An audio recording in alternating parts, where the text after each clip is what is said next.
एक नई सुबह के साथ ये रब का पैगाम है। ज़रूरी है, ज़रूरी है, ज़रूरी है आपका सुनना। Emmanuel man of God, Emmanuel man of God. दोस्तों, आप सबको जय मसीह की।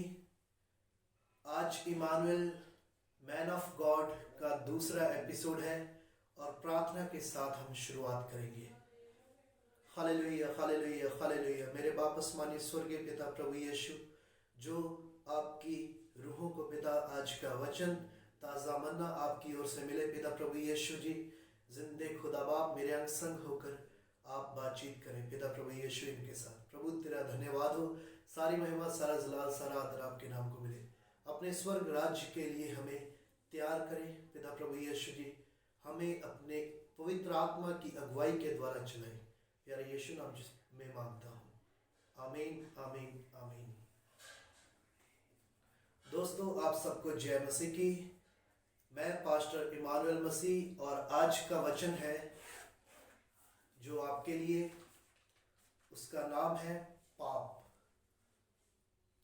उत्पत्ति 18वां अध्याय उसका 20 वचन।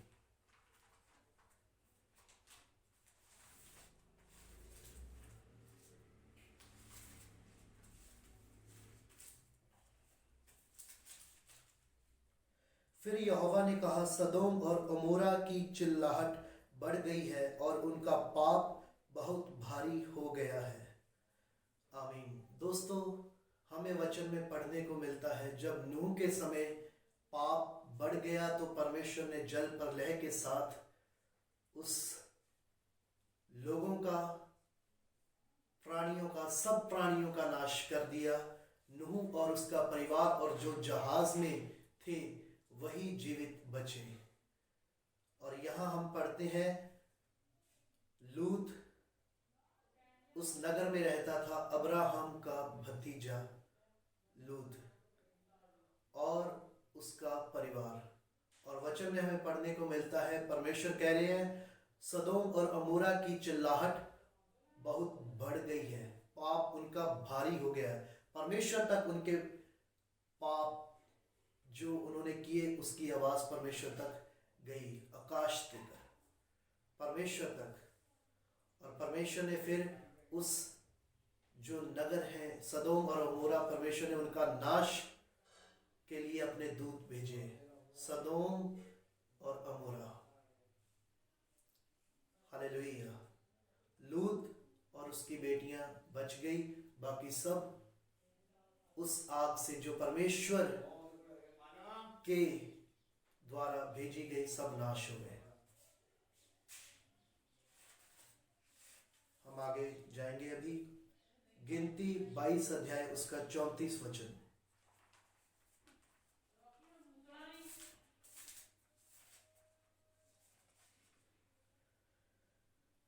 तब बिलाम ने यहोवा के दूत से कहा, मैंने पाप किया है, मैं नहीं जानता था कि तू मेरा सामना करने को मार्ग में खड़ा है, इसलिए अब यदि तुझे बुरा लगता है तो मैं लौट जाता हूँ। परमेश्वर का वचन ये बिलाम के बारे में है। बिलाम परमेश्वर ही का जन था। उसने पैसे के लालच में, धन के लोभ के कारण वह बार बार जाना चाहता था और वो चल दिया इस्राएलियों के विरुद्ध, पर परमेश्वर ने उसे रोकना चाहा। परमेश्वर ने उसे रोका स्वर्गदूत को भेजकर, और उसने अपनी गधी को 3 बार मारा, वचन में हमें पढ़ने को मिलता है। और स्वर्गदूत ने कहा, अगर यह नहीं हटती तो मैं तेरा भी नाश कर देता अपनी जो तलवार है उससे। परमेश्वर ने गधी की आवाज को खोल दिया और वो बातचीत करने लगी बिलाम से। हम पढ़ेंगे तो हमें यह जानने को मिलेगा। वचन को पढ़ें। वचन परमेश्वर है, परमेश्वर हमसे बातचीत करते हैं और हमें वो चाहते हैं कि हम पाप ना करें, मन फिराव करें, परमेश्वर की ओर मुड़ें, क्योंकि ये अवसर परमेश्वर ने हमें मन फिराव के लिए दिया है। हालेलुया। और आगे हम वचन में पढ़ेंगे,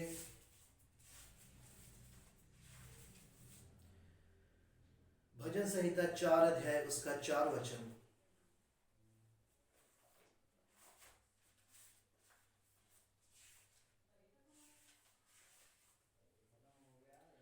कांपते रहो और पाप मत करो, अपने अपने बिछौने पर मन ही मन सोचो और चुपचाप रहो।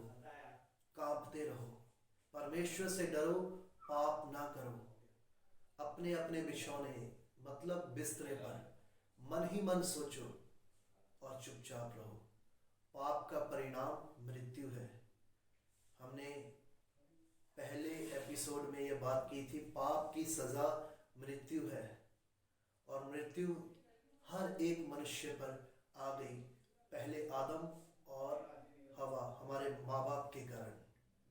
पाप ना करें, परमेश्वर से डरें, कांपते रहें, परमेश्वर से डरें। वह हमारे शरीर के साथ साथ हमारी आत्मा को भी नाश करने की शक्ति रखता है।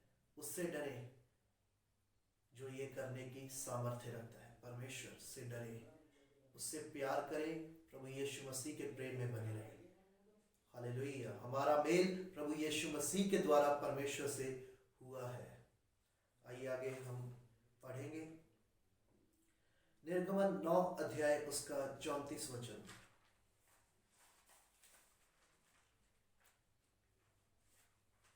निर्गमन 9 अध्याय उसका 34 वचन। परंतु यह देखकर कि मेंह और ओलों और बादल का गर्जना बंद हो गया, फिरौन ने अपने कर्मचारियों समेत फिर अपने मन को कठोर करके पाप किया। वो मुंह से कहता था फिरौन कि मैं तेरे लोगों को जाने दूंगा, पर वो जाने नहीं देता था। और जब जब वो विपत्तियां टल जाती थी तब तब उसका मन कठोर होता जाता था। और हमें यही पढ़ने को मिलता है, जब ओलों का, बादल का, मेंह का बरसना गरजना बंद हो गया तो उसने अपने मन को कठोर कर लिया। वो नहीं देना चाहता था उन्हें जाने, वो नहीं चाहता था कि वे जाएं और परमेश्वर के लिए कुछ करें।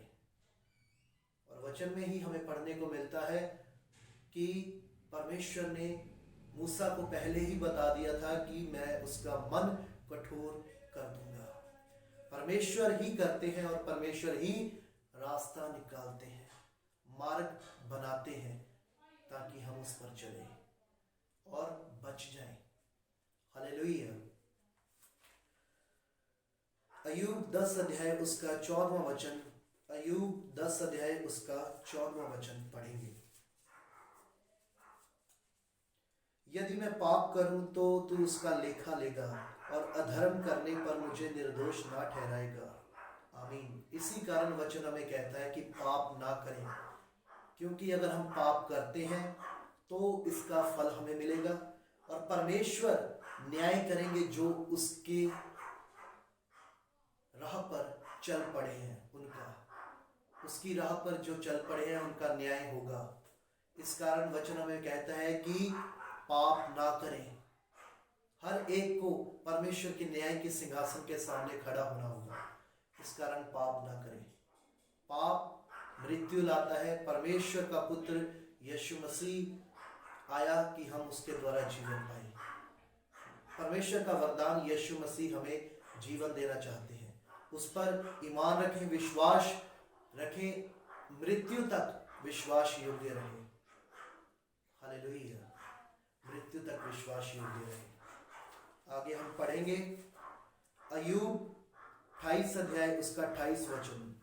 अय्यूब 28 अध्याय उसका 28 वचन।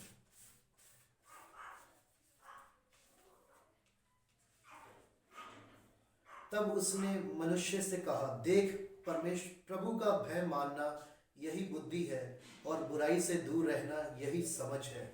प्रभु का भय मानना यह बुद्धि है, बुद्ध, विजडम, यही बुद्धि है और बुराई से दूर रहना यही समझ है। कुछ ना होता अगर हम परमेश्वर की आज्ञा को मानते रहते, जीवन में रहते। हम जब पाप करते हैं हमारा बल घटता जाता है। पाप ना करें। दाऊद वचन में कहता है, जब मैंने पाप किया तो मेरा बल घटता गया, मेरा बल घटता गया क्योंकि मैंने पाप किया। जब हम पाप करते हैं, कुछ भी बुराई करते हैं, तो उससे हमारा नुकसान ही होता है। इस कारण पाप ना करें। प्रभु का भय माने, यह बुद्धि है। बुराई से दूर रहें, यही समझ है। हालेलुया। पाप ना करें, परमेश्वर से डरें, पाप ना करें। हालेलुया। और दोस्तों, आखिर में मैं 3 आपको ये बातें बताना चाहता हूं। पहली, गलत शिक्षा को ना सुने। दूसरी, गलत फैसला ना करें। और तीसरी, अपने शत्रु को नजरअंदाज ना करें।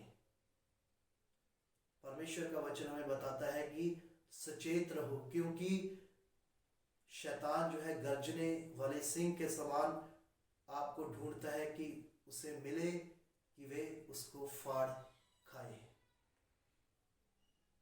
परमेश्वर का वचन हमें बताता है कि अंधकार के निष्फल कामों में सहभागी ना हो, शरीर पर मन ना लगाएं, आत्मा पर मन लगाएं। वो जीवन और शांति है हमारे लिए। प्रभु यीशु मसीह मार्ग है और सत्य है और जीवन है। यीशु मसीह ने कहा, मैं ही हूँ, बिना मेरे द्वारा तुम परमेश्वर के पास नहीं पहुंच सकते। उस पर विश्वास करें। अगर हमने परमेश्वर का मार्ग ले लिया है, उस पर ईमान रखें और मृत्यु तक विश्वास योग्य रहें। मृत्यु तक अपने विश्वास की रखवाली करें, रक्षा करें। विश्वास की रखवाली करें, पाप ना करें, अपने विश्वास की रखवाली करें। परमेश्वर हम सबको आशीष दे, आपको आशीष दे, हमें पवित्र रखे, आपको पवित्र रखे, अपना पाक लहू हम पर लगाए, उसके द्वारा हम पवित्र, हमारा छुटकारा होता है। आमीन, आमीन, आमीन। आइए हम आखिरी प्रार्थना करेंगे। और आज का यही मैसेज था कि पाप ना करें, पाप ना करें। आंखों को बंद करेंगे और आखिरी प्रार्थना में जाएंगे। Hallelujah, hallelujah, hallelujah. मेरे प्रभु यीशु पिता जीवित, सच्चे, पाक खुदा, अपने लोगों पर अपना अनुग्रह, अपना प्रेम, अपना पिता प्रभु यीशु जी साथ बनाए रखे। पिता प्रभु यीशु जी, आपकी इच्छा के द्वारा हम पिता प्रभु यीशु नासरी आपके राह मार्ग पर चल पड़े हैं। पिता प्रभु यीशु, आप हमारी अगुवाई करें और आपकी मर्जी के बिना कुछ नहीं होता, आपके हुक्म के बिना कुछ नहीं होता। आपने चाहा कि हम बचें। पिता प्रभु यीशु जी, हमारे विश्वास को बढ़ाएं, हमें अपने में बनाए रखें। पिता प्रभु यीशु, आप हम में बने रहें और जो हम चाहें वो हमारे लिए हो जाए। प्यारे पिता प्रभु यीशु जी, आप अपना वचन भेजकर हमें चंगा करें, आने वाली विपत्तियों से बचाएं। प्यारे प्रभु यीशु मसीह के नाम से मांगता हूँ, आमीन, आमीन, आमीन।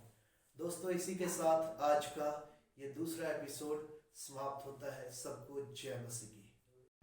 एक जीने का समय, एक मरने का समय, एक रुकने का समय, एक चलने का समय। आकाश के नीचे हर एक काम का है समय, हर काम का एक समय।